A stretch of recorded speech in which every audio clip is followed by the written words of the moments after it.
ఇదే వేదిక మీద నవంబర్ మాసంలో మీ అందరి దగ్గరకు వచ్చి ఆనాడు ఇక్కడి నుండే మీకు అందరికీ విజ్ఞప్తి చేసిన ఈ ప్రాంత ప్రజలకు చిరపరిచితుడు, కొన్ని దశాబ్దాల కాలం ఈ ప్రాంత అభివృద్ధి కోసం ఈ ప్రాంత ప్రజలకు అండగా నిలబడ్డ కీర్తిశేషులు చిట్టం నర్సిరెడ్డి గారి మన్వరాలు, కీర్తిశేషులు మిత్రుడు వెంకటేశ్వర రెడ్డి గారి కుమార్తె డాక్టర్ పర్ణికను మీరు ఎమ్మెల్యేగా గెలిపించండి. వారి మేనమామ శివకుమార్ రెడ్డి ఆ బిడ్డను కడుపులో పెట్టి చూసుకొని మీకు అండగా నిలబడి ఈడ కాంగ్రెస్ పార్టీ కార్యకర్తలను కాపాడండి. మీరు అండగా నిలబడి గెలిపించండి. తప్పకుండా ఈ ప్రాంతాన్ని అభివృద్ధి చేసే బాధ్యత నాది అని చెప్పి మీకు అందరికీ విజ్ఞప్తి చేసిన మాట ఇచ్చినట్టుగా మీరు అండగా నిలబడి డాక్టర్ పర్ణికమ్మ నారాయణపేట శాసనసభ్యురాలుగా అత్యధిక మెజార్టీతో మీరు గెలిపిస్తే మీకు నేను చెప్పిన మాటగా మక్తల్ నారాయణపేట కొడంగల్ ఎత్తిపోతల పథకం 1,30,000 ఎకరాలకు 4,000 కోట్ల రూపాయలతో ఈ ప్రాంతానికి మంజూరు చేసి ఎడారిగా మారిన ఈ ప్రాంతాన్ని సస్యశ్యామలం చేయాలి. మన పక్కనే పరవళ్ళు దక్కుతున్న కృష్ణానది జలాలు గ్రామ గ్రామాన ప్రతి ఎకరాకు నీళ్లు ఇవ్వాలి అన్న ఆలోచనతోని మన కాంగ్రెస్ పార్టీ నిర్ణయం తీసుకుంది. ఇదే కాదు, గద్వాలను ఇతర ప్రాంతాలను రాయచూరులను రైలు కూత వినిపిస్తుంటే మక్తల్ నారాయణపేట కొడంగల్ పరిగి వికారాబాద్ వరకు ఈ ప్రాంత ప్రజలు మాకెప్పుడు రైలు వస్తుంది, మేము రైలు కూత ఎప్పుడు వింటామని ఆనాడు కాంగ్రెస్ పార్టీ నిర్ణయించిన కృష్ణా వికారాబాద్ రైల్వే లైను 10 సంవత్సరాలు పడావు పెడితే పండబెడితే ఏ ఒక్కరోజు కూడా ఈ ప్రాంతంలో ఉన్న వాళ్ళు, అది బీఆర్ఎస్ వాళ్ళు కావచ్చు, బీజేపీ వాళ్ళు కావచ్చు, బీఆర్ఎస్ వాళ్ళు కేసీఆర్ని అడిగింది లేదు, బీజేపీ వాళ్ళు మోడీకి చెప్పింది లేదు. ఎందుకంటే వీళ్ళెవరికి ఆయన దగ్గరికి వెళ్ళి అడిగే ముఖం లేదు, వాళ్ళని అడగడానికి వాళ్ళకి అపాయింట్మెంట్ గతి లేదు. కానీ కాంగ్రెస్ పార్టీ అధికారంలోకి వచ్చిన 100 రోజుల లోపనే కేంద్ర రైల్వే శాఖ అధికారులను రప్పించి ఆదేశాలు ఇచ్చి కృష్ణా వికారాబాద్ రైల్వే లైన్ మాకు కావాల్సిందే, మా ప్రాంతం అభివృద్ధి జరగాలంటే, మా ప్రాంతంలో ఉద్యోగ ఉపాధి అవకాశాలు పెరగాలంటే, నా కొడంగల్ గడ్డ మీద సిమెంట్ ఫ్యాక్టరీ రావాలి, వేలాది మంది నిరుద్యోగ యువకులకు ఉద్యోగ అవకాశాలు రావాలి అంటే కృష్ణా వికారాబాద్ రైల్వే లైన్ పూర్తి కావాలి అని చెప్పి ఆదేశాలు ఇచ్చి దానికి ఇలా మనం పూర్తి స్థాయిలో నిర్ణయం తీసుకున్నాం. ఇదే కాదు మిత్రులారా, మీరందరు నిలబడి మీరందరు కష్టపడి ఇక్కడున్న కార్యకర్తలే తమ రక్తాన్ని చెమటగా మార్చి భుజాలు కాయలు కాసే విధంగా కాంగ్రెస్ పార్టీ జెండాను మోసి 10 సంవత్సరాలు కేసీఆర్ ఎన్ని కేసులు పెట్టినా, ఎంతమందిని జైలుకు పంపించినా, అవసరమైతే మీ ఊపిరి వదిలిండ్రు కానీ కాంగ్రెస్ పార్టీ జెండాను వదలలేదు. మీ భుజాలు కాయలు కాసే విధంగా ఇవాళ మహబూబ్ నగర్ పార్లమెంటు నియోజకవర్గంలో 7 అసెంబ్లీలు గెలిపించి 7 మందిని ఎమ్మెల్యేలు చేసిండ్రు. మిత్రులారా, ఈ వేదిక మీద నుంచి తెలంగాణ రాష్ట్రానికి నేను చెప్పదలుచుకున్నా, అయ్యా ఇవాళ మీరు ఆలోచన చేయండి.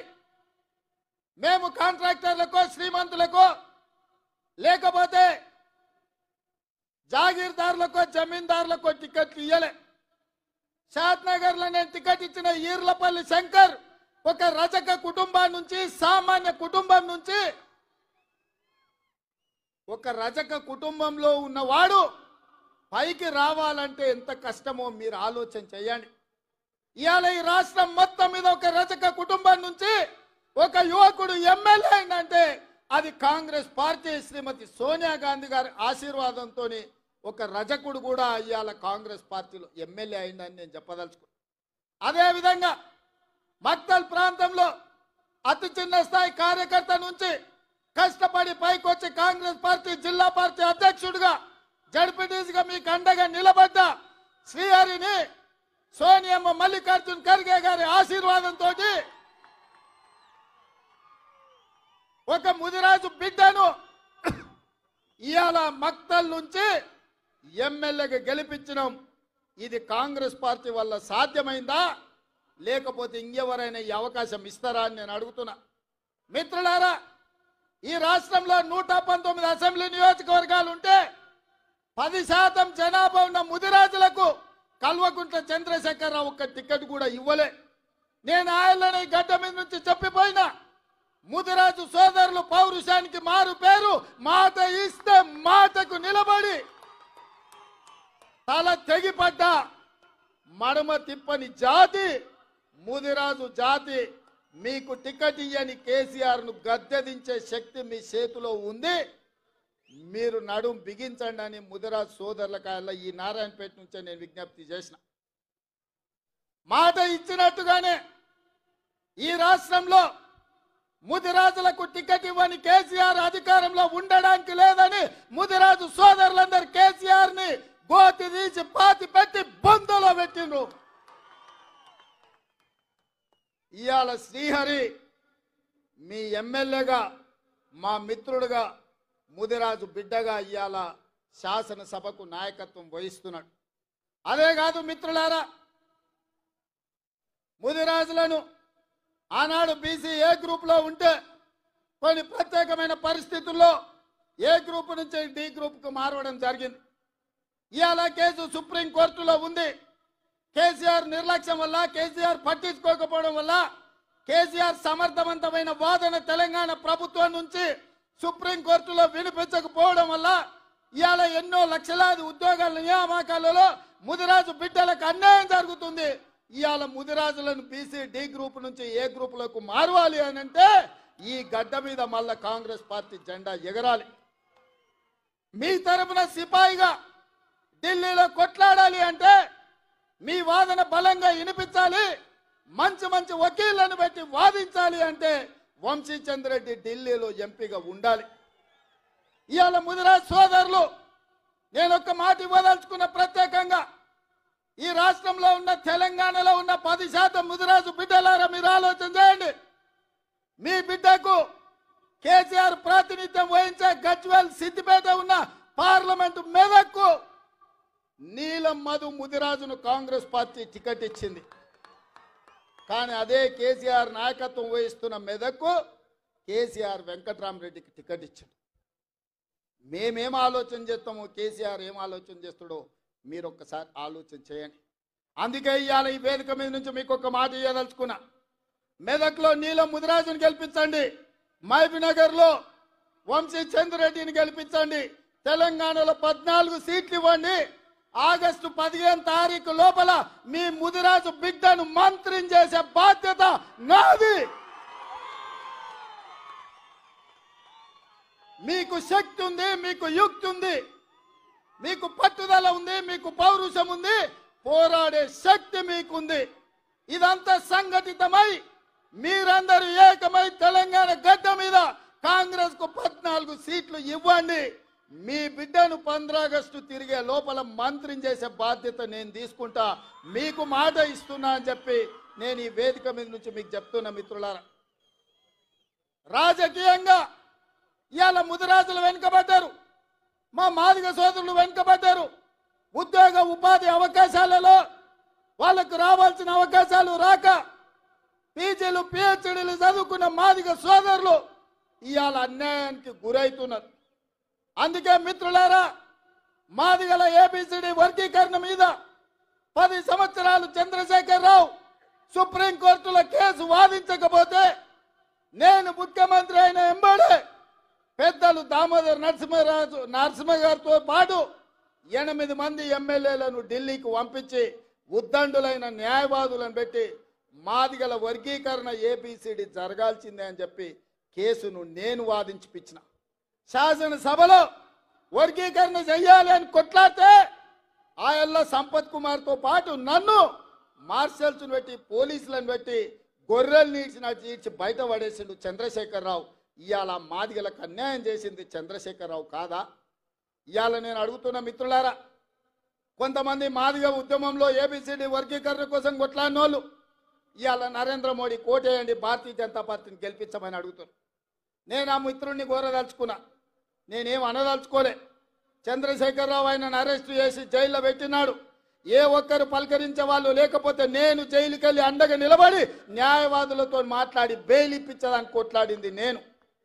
ఆయనలో వర్గీకరణ కోసం ఈ తెలంగాణలో ఉద్యమాలు చేయడానికి వీల్లేదు, నిరసనలు తెలపడానికి వీల్లేదు. పోలీసుల నిర్బంధాలు కొనసాగుతుంటే పరేడ్ గ్రౌండ్ లో ధర్మయుద్ధం కార్యక్రమానికి అండగా నిలబడి ఆయల్ల మాదిగల వర్గీకరణకు అండగా నిలబడి వర్గీకరణ జరగాల్సిందే, మాదిగలకు న్యాయం చేయాల్సిందే అని చెప్పి అండగా నిలబడ్డది నేను.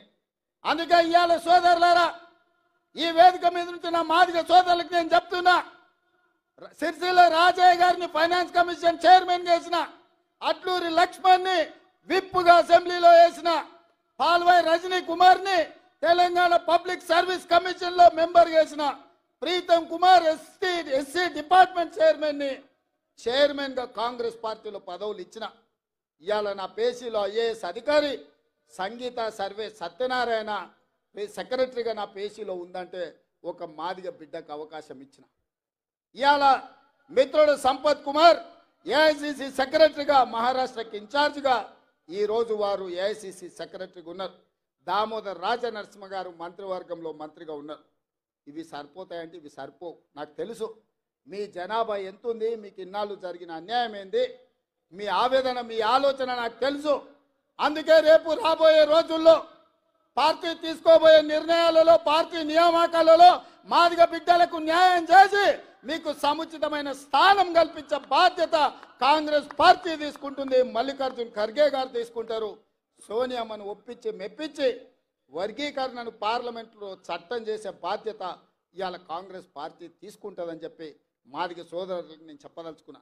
అదేవిధంగా మిత్రులారా, ఇవాళ కురుబ యాదవ్ సోదరులు ఆనాడు కేసీఆర్ ఎవరికి సరైన ప్రాతినిధ్యం ఇవ్వకపోతే నేను ఆలోచన చేసి మా మహబూబ్నగర్ జిల్లా నుంచి కురుబ యాదవ్ సోదరులు ఎక్కువ మంది ఉన్నారు, వాళ్ళ ప్రాతినిధ్యం ఉండాలని నడిగడ్డ గద్వాలు కోటలో సరిత తిరుపతయ్యను ఒక కురువ యాదవ్ బిడ్డను నేను ఎమ్మెల్యేగా టికెట్ ఇచ్చి గెలిపించడానికి ప్రయత్నం చేస్తే గద్వాల కోటలో కుట్ర చేసి కుతంత్రాలు అన్నీ బీఆర్ఎస్ బీజేపీ ఏకమైపోయింది. ఆనాడు చీకటి ఒప్పందం చేసుకొని అప్పటి వరకు తగాదాలు ఉన్నాయి మాకు, మా ఇంటి మీద కాకి ఇంటి మీద వాలదు అని చెప్పిన వాళ్ళు ఇవాళ మామ అల్లుళ్ళు ఒక్కటైపోయి కుమ్ముక్కు రాజకీయాలు వేసి ఒక సరితను, ఒక ఆడబిడ్డను, ఒక కురువ యాదవ్ ఆడబిడ్డను మామ అల్లుళ్ళు ఏకమై అర్నమ్మ నాయకత్వంలో బీజేపీ ఓట్లని బీఆర్ఎస్ కేసి 5,000 ఓట్లు తక్కువ మెజార్టీతోని ఇవాళ ఆడబిడ్డను ఓడగొట్టారు. నిజంగానే సరితమ్మ గెలిచినుంటే ఇవాళ మంత్రివర్గంలో మంత్రి అయ్యేది యాదవ్ సోదరులారా. కేసీఆర్ మంత్రివర్గంలో మహిళలకు స్థానం లేకుండే, మన మంత్రివర్గంలో సీతక్కకు ఆదివాసి బిడ్డకు, కొండా సురేఖ ఒక బలహీన వర్గాల బిడ్డకి ఇచ్చినాం. సరితమ్మ గెలిచినుంటే ఇవాళ మన మంత్రివర్గంలో మంత్రి అయ్యి ఉండేది. అంటే ఎన్నికలు వచ్చినప్పుడు పేదోళ్ళని గెలవాల్సినప్పుడు పేదలకు న్యాయం చేయాలని కాంగ్రెస్ అనుకున్నప్పుడు బంగ్లా రాజకీయాలు, కుమ్ముక్కు రాజకీయాలు, అర్నమ్మ దివాలకు రాజకీయాలు ఎట్లుంటాయో ఇవాళ కుర్మ యాదవ్ సోదరులారా మీరు ఆలోచన చెయ్యండి. అందుకే ఇక్కడ అన్యాయం జరిగిందని అనిల్ కుమార్ యాదవ్ను ఏమాహేమిలు ఉద్దండులు యోధులు ఉన్న వాళ్ళని కాదని రాజ్యసభలో మీ యాదవ్ బిడ్డను అనిల్ కుమార్ యాదవ్ను రాజ్యసభలో 10 పైసలు ఖర్చు లేకుంటే నామినేషన్ కు 10,000 కూడా పార్టీ కట్టి ఇవాళ 200-300 కోట్లు ఖర్చు పెట్టిన రాని ఎంపీ పదవి ఇవాళ యాదవ్ల బిడ్డకు కాంగ్రెస్ పార్టీ ఇచ్చింది. ఈ అన్ని జరిగినాయంటే ఒక రజక ఈర్లపల్లి శంకర్ ఎమ్మెల్యే అయిందన్నా, ఒక ముదిరాజు బిడ్డ శ్రీహరి ఎమ్మెల్యే అయిందన్నా, ఒక సరితమ్మకు యాదవ్ బిడ్డకు ఎమ్మెల్యే టికెట్ వచ్చిందన్నా, ఒక అనిల్ కుమార్ యాదవ్ ఇవాళ రాజ్యసభ సభ్యుడైందన్నా, ఒక మాదిగ బిడ్డ సంపత్ కుమార్ ఏఐసిసి సెక్రటరీ అయిందన్నా, మహబూబ్నగర్ పార్లమెంట్కి ఇన్ఛార్జిగా ఇవాళ నేను ఎక్కడ నాయకత్వం వహిస్తున్నానో అక్కడ నాయకుడిగా ఇవాళ నాయకత్వం వహిస్తున్నాడంటే ఇవన్నీ సామాజిక వర్గాలకు కాంగ్రెస్ పార్టీ న్యాయం చేయాలని ఆలోచన చేసింది కాబట్టి ఇవన్నీ జరిగిన సోదరులారా.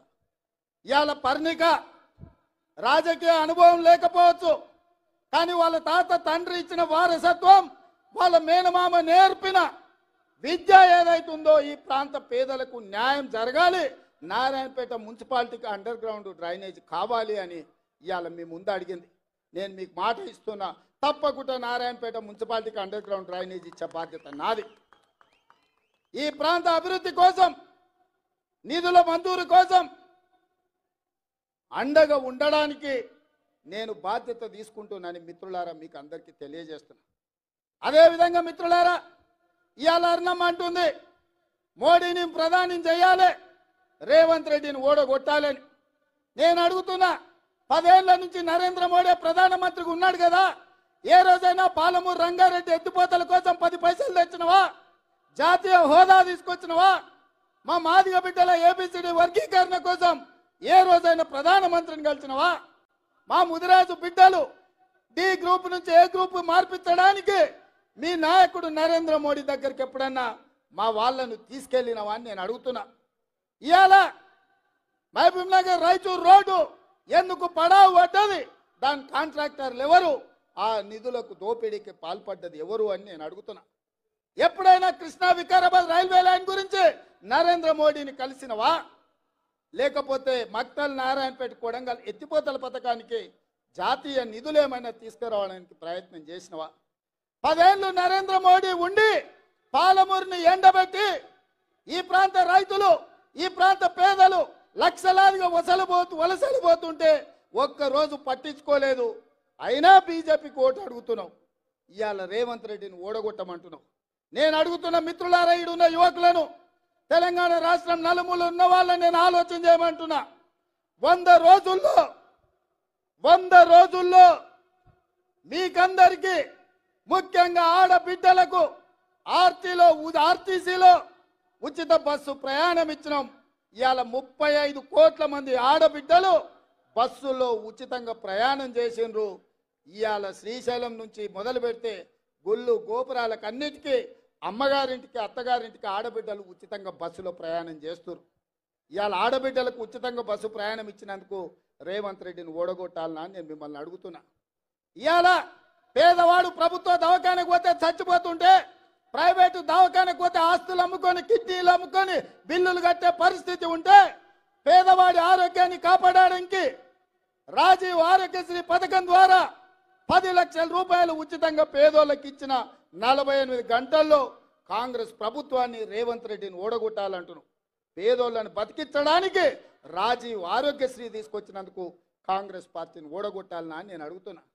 ఇవాళ కట్టెల పొయ్యితో కన్నీళ్లు గార్చుకుంటూ ఆ పొగ ఊపిరితిత్తులకు పోయి క్యాన్సర్ వచ్చి చచ్చిపోతున్న ఆడబిడ్డలకు ఆనాడు 400 రూపాయలకే సోనియమ్మ సిలిండర్ ఇస్తే, ఈ మోడీ పాడుగాను మోడీ వచ్చి 12 నూర్లు చేసిండు సిలిండర్. 1200 సిలిండర్తో కొనలేక మళ్ళా అటుకెక్కిచ్చిన గ్యాస్ పొయ్యి సిలిండర్ను కిందికి దించి ఆడబిడ్డలకు 500 రూపాయలకే సిలిండర్ ఇచ్చినందుకు కాంగ్రెస్ను రేవంత్ రెడ్డిని ఓడగొట్టాలనా అని నేను అడుగుతున్నా. మీరు ఆలోచన చేయండి మిత్రులారా. ఇవాళ ప్రతి పేదవాడికి, వ్యవసాయం ఉన్న వాళ్ళకే భూమికి, వ్యవసాయానికి ఉచిత కరెంటు ఉంది. భూమి లేని పేదలకు ఇండ్ల కరెంటు ఉచితంగా ఉండాలని నా పాదయాత్రలో నా దృష్టికి పేదలు తీసుకొస్తే, ప్రతి పేదవాడికి, ప్రతి ఇంటికి 200 యూనిట్ల వరకు ఉచితంగా ఉచిత విద్యుత్ ఇచ్చి మాట ఇచ్చి అమలు చేసినాం. ఇవాళ మన మహబూబ్నగర్ జిల్లాలో ఎమ్మెల్సీ ఎన్నికలు ఉండి దాన్ని ఎన్నికల కోడ్ అడ్డం పెట్టి ఇవాళ బీజేపీ అడ్డుకుంది. అందుకే ఈడ 500 సిలిండర్ విషయంలో, 200 యూనిట్ల ఉచిత కరెంటు విషయంలో పేదలకు కొంత సదుపాయం అందుబాటులోకి రాలేదు అంటే అధికారులకు ఆదేశాలు ఇచ్చినాం. ఎన్నికల కోడ్ ముగిసిన వెంటనే వీటన్నిటిని మీకు అందించి మిమ్మల్ని ఆదుకునే బాధ్యత ఈ మహబూబ్నగర్ జిల్లాలో నాది. ఎందుకంటే ఈ జిల్లా నాది, ఈ మట్టి నాది, ఈ గాలి నాది, ఈ నీరు నాది. నేను మీ బిడ్డను, మీ కష్టం నా కష్టం అనుకొని వాటన్నిటిని అమలు చేసే బాధ్యత నాది. ఇదే కాదు, ఆనాడు గ్రామాన తండాలలో, గూడాలలో, మారుమూల పల్లెల్లో ఇందిరమ్మ ఇల్లు ప్రతి పేదవాడికి ఇచ్చి 25 లక్షల ఇల్లు డాక్టర్ వైఎస్ రాజశేఖర రెడ్డి ఆ రోజు ఇల్లు కట్టించిండు. 10 సంవత్సరాలు కేసీఆర్ డబుల్ బెడ్రూమ్ ఇల్లు కట్టిస్తా అన్నాడు. ఏం చెప్పిండు ఆయన? ఈ డబ్బా ఇల్లు వద్దు, డబుల్ బెడ్రూమ్ ఇల్లు ముద్దన్నాడు. సరే, ఈ సొక్కనైనా ఆయన మనం చేస్తాడేమో అని మనం అనుకున్నాం.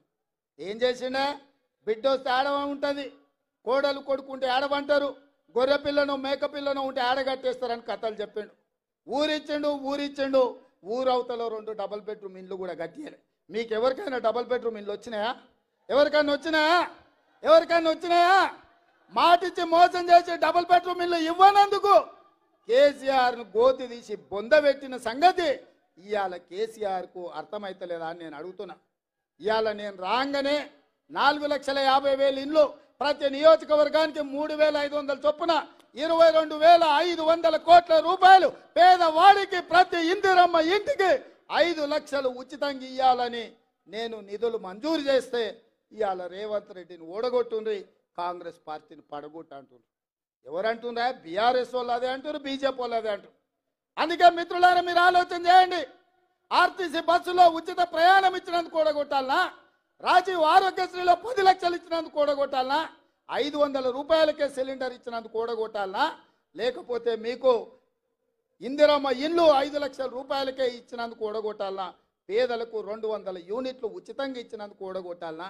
60 ఏళ్ళ నుంచి బలహీన వర్గాలు మా జనాభా లెక్క పెట్టండి, మేము ఎంతమంది ఉన్నామో మాకంత నిధులు కావాలని బీజేపీ జనాభా లెక్కలు వేయండి అంటే నరేంద్ర మోడీ లెక్కలేని తనంతో బీసీలకు అన్యాయం చేస్తుంటే రాహుల్ గాంధీ ఇచ్చిన మాట మీద ఈ రాష్ట్రంలో ఉన్న బీసీ జనాభాను లెక్కలు కట్టండి, కులగణన చేయండి, వాళ్ళ జనాభా దామాస ప్రకారం వాళ్లకు నిధులు ఇస్తామని ఇవాళ బీసీ జనాభా లెక్కలు కట్టమని ఆదేశాలు ఇచ్చి అసెంబ్లీలో పాస్ చేసినందుకు రేవంత్ రెడ్డిని ఓడగొట్టాలనా నేను అడుగుతున్న మిత్రులారా.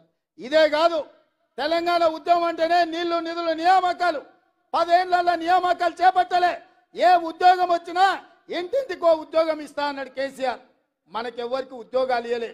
ఆయన ఇంట్లో మాత్రం ఇంట్లో ఉన్న వాళ్ళందరికీ ఉద్యోగాలు ఇచ్చుకున్నాడు. అల్లుడు మంత్రి, కొడుకు మంత్రి, బిడ్డ ఎంపీ, ఎంపీ కోడిపోతే ఎమ్మెల్సీ, సడ్డకుని కొడుకు రాజ్యసభ ఇచ్చుకున్నాడు. ఆయన ముఖ్యమంత్రి అయ్యాడు.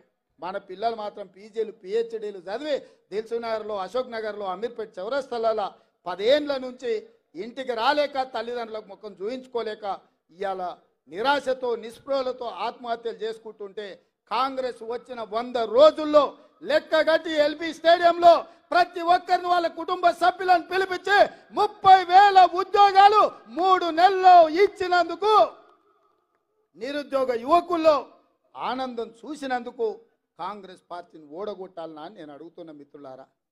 100 రోజుల్లో ఇల్లు ఇచ్చినాం, 100 రోజుల్లో బస్సులో ఉచిత ప్రయాణం ఇచ్చినాం, 100 రోజుల్లో ఇంటికి ఉచితంగా కరెంట్ ఇచ్చినాం, 100 రోజుల్లో రాజీవ్ ఆరోగ్యశ్రీ ఇచ్చినాం, 100 రోజుల్లో బీసీ జనాభాను లెక్కలు కట్టడానికి ఆదేశాలు ఇచ్చినాం, 100 రోజుల్లో 30,000 ఉద్యోగాలు మేము ఇచ్చినాం. నా మంత్రివర్గ సహచరులు రోజుకు 18 గంటలు పనిచేసి ఈ రాష్ట్రాన్ని సరిదిద్దడానికి మేము ప్రయత్నం చేస్తున్నాం. 10 ఏళ్లలో 100 ఏళ్ళకు సరిపోయే విధ్వంసం చంద్రశేఖరరావు సృష్టిస్తే ఒకటొకటిగా చక్కదిద్దుకుంటూ సంసారాన్ని నిలబెట్టుకున్నట్టు రాత్రి పగళ్ళు మేము కష్టపడుతున్నాం. నేను అడుగుతున్నా ఇక్కడున్న మిత్రుల్ని, 125-126 రోజులైంది నేను ముఖ్యమంత్రిగా బాధ్యతలు చేపట్టి. ఏ ఒక్క రోజైనా, ఏ ఒక్క గంటైనా సెలవు పెట్టినా నా దగ్గరకు వచ్చిన వేలాది మంది కార్యకర్తల్ని కలుచుకుంటూ కష్టాలు తెలుసుకుంటూ ముఖ్యమంత్రి అంటే మా అన్న అనే ధైర్యం మీకు ఇచ్చే విధంగా పనిచేసినా లేదా ఒకసారి ఆలోచన చేయండి మిత్రులారా. మొట్టమొదటి హైదరాబాద్ రాష్ట్రానికి బూర్గుల రామకృష్ణారావు గారు ముఖ్యమంత్రి అయితే ఇవాళ ఈ తెలంగాణ రాష్ట్రానికి మళ్ళీ పాలమూరు బిడ్డ, ఒక రైతు బిడ్డ, ఒక పేదోడి బిడ్డ ఇవాళ ఈ రాష్ట్రానికి ముఖ్యమంత్రి అయితే ఎందుకు ఓర్వలేకపోతున్నారు వీళ్ళని నేను అడుగుతున్నా. దొరల బిడ్డలే ముఖ్యమంత్రి కావాలనా? కేసీఆర్ తర్వాత కేసీఆర్ కొడుకే ముఖ్యమంత్రి కావాలనా? ఆయన తర్వాత ఆయన మైనోడే ముఖ్యమంత్రి కావాలనా? ఈ పాలమూరు బిడ్డలు కావడానికి అర్హత లేదా అని నేను అడుగుతున్నా.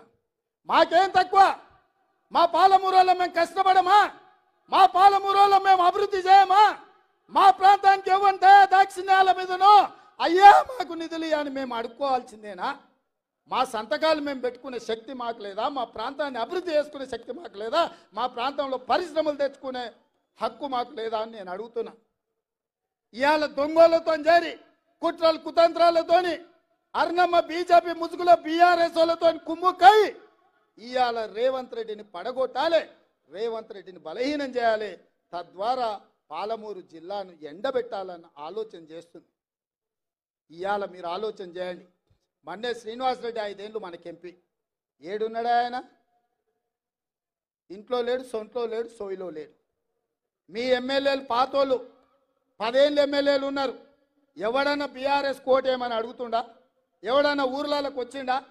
మిమ్మల్ని నమ్ముకొని మీ ఎంబడి ఉండి మీ జెండా మోసి మిమ్మల్ని ఎమ్మెల్యేలు చేస్తే ఇవాళ గ్రామాలల్లో బీఆర్ఎస్ కార్యకర్తలను బీజేపీలకు అమ్మేసి వాళ్ళ కింద గులాంగిరి చేయండి, తాబేదారులుగా మారండి అని ఒకడు పోయి రాయచూరులో ఉన్నాడు, ఒకడు పోయి హైదరాబాద్లో ఉండు, ఒకడు పోయి ఎన్నో కాంట్రాక్టులు చేసుకుంటారు.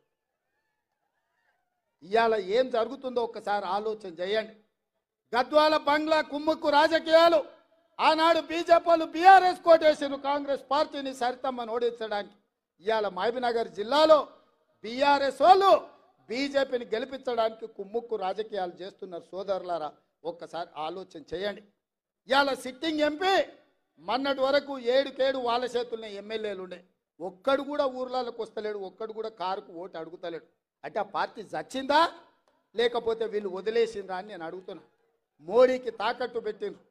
నాకు తెలుసు కేసీఆర్ బిడ్డ బెయిల్ కోసం ఇవాళ కాంగ్రెస్ను ఓడించడం కోసం నరేంద్ర మోడీతో చీకటి ఒప్పందంలో భాగంగా మహబూబ్ నగర్, చేవెళ్ళ, మల్కాజ్గిరి, భువనగిరి, జహీరాబాద్ 5 పార్లమెంట్లలో చంద్రశేఖర్ రావు నరేంద్ర మోడీని గెలిపించడానికి సుపారీ తీసుకొని బీఆర్ఎస్ కార్యకర్తలు ఇవాళ బొందబెట్టి వాళ్ళ ఆత్మ గౌరవాన్ని మోడీ కాళ్ళ దగ్గర తాకట్టు పెట్టిండు.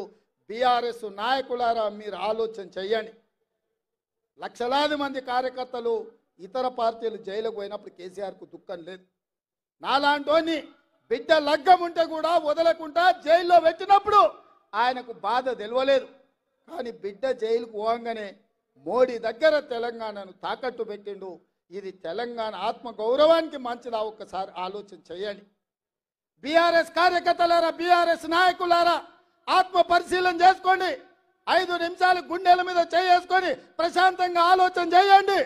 ఎందుకు చంద్రశేఖర్ రావు ఇవాళ మీ పార్టీని తీసుకెళ్లి మోడీకి బీజేపీకి తాకట్టు పెట్టిండు? ఇవాళ మహబూబ్ నగర్లో ఎందుకు బీఆర్ఎస్ వాళ్ళను బీజేపీకి ఓట్లు వేయమంటుడు? ఇవాళ చేవెళ్లలో బీఆర్ఎస్ నాయకులను బీజేపీలకు లొంగిపోమంటుండు. మల్కాజ్గిరిలో మీ ఓట్లు బదిలీ చేయండి అని చెప్తున్నాడు. భువనగిరిలో ఎందుకు చెప్తుండు? జహీరాబాద్లో ఎందుకు చెప్తుండు? ఎందుకంటే ఈ 5 సీట్లు మొత్తం 14లో ఈ 5 సీట్లు మనం గ్యారెంటీగా గెలుస్తాం. ఈ అన్నిటిని దెబ్బతీస్తే రేవంత్ రెడ్డిని దెబ్బతీయొచ్చు అని ఒక ఆలోచన చేస్తున్నాడు. నా మీద కోపం ఉంటే నా మీద చూపియండి, చేతనైతే నాతో కొట్లాడు. మీరు మొగోళ్ళు అయితే మా కార్యకర్తలతో కొట్లాడండి. రండి గ్రామాలకు అడగండి ఓట్లు. మేము తప్పులు చేస్తే ప్రజలకు చెప్పండి.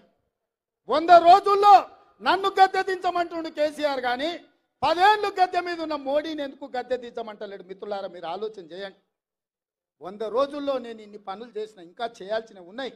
ఇవాళ ఎన్నికల కోడ్ వచ్చింది కాబట్టి ఇవాళ రైతు రుణమాఫీ నేను చేయలేకపోయినా.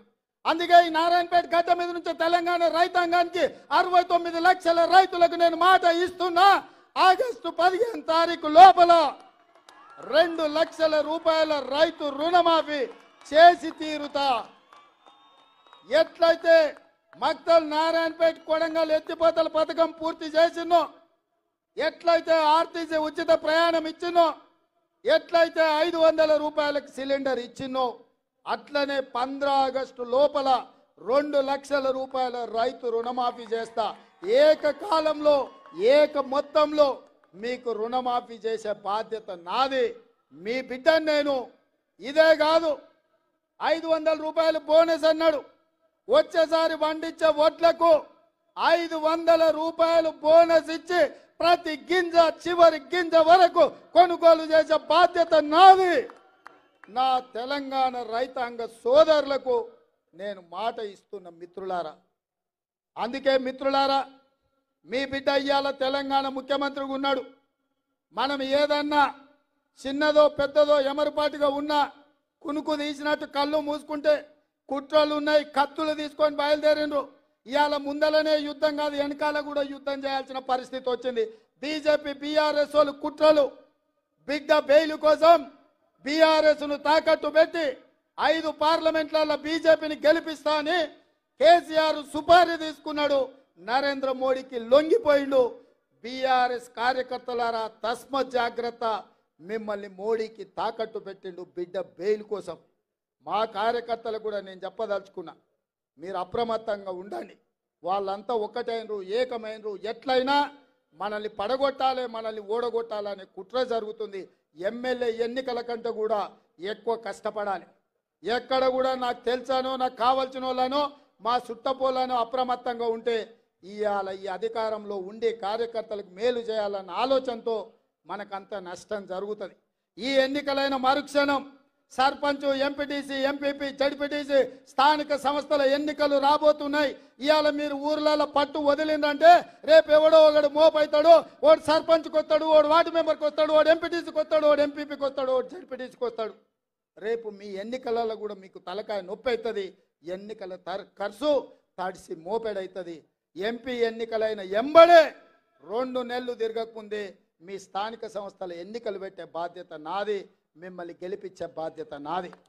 ఇవాళ ఎవరైతే బూతులలో మెజారిటీ తెస్తారో, ఎవరైతే పార్టీ జెండా కష్టపడి మోస్తారో, ఎవరైతే పార్టీ గెలుపులో భాగస్వాములుగా ఉంటారో వాళ్ళందరినీ గుర్తుపెట్టి ఎట్లయితే శంకర్కు, శ్రీహరికి, సరితకు, పర్ణికకు, అరవింద్కో, లేక అనిరుద్కో, మధుకో, ఎన్నంకో ఎట్లయితే కష్టపడ్డోళ్లకు టికెట్లు ఇచ్చినామో మీకు టికెట్లు ఇచ్చి గెలిపించుకునే బాధ్యత పార్టీ తీసుకుంటుంది. మిత్రులారా, మీ శ్రమ ఊరికే పోదు, మీ త్యాగం గాలికి వదిలేయము.